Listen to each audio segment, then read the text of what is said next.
சேர்க்க காவல் நின்றிடும் கடவுள் யாவுமே கண்கள் கொண்டு பார்க்க காலம் தாழ்த்தினால் யாரிடத்தில் நாம் காதல் பிச்சை கேட்க தெய்வம் காக்க வேண்டியே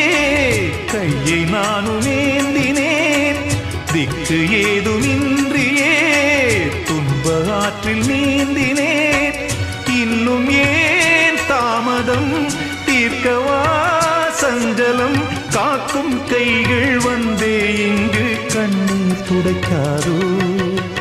நீதானே நாள்தோறும் நான்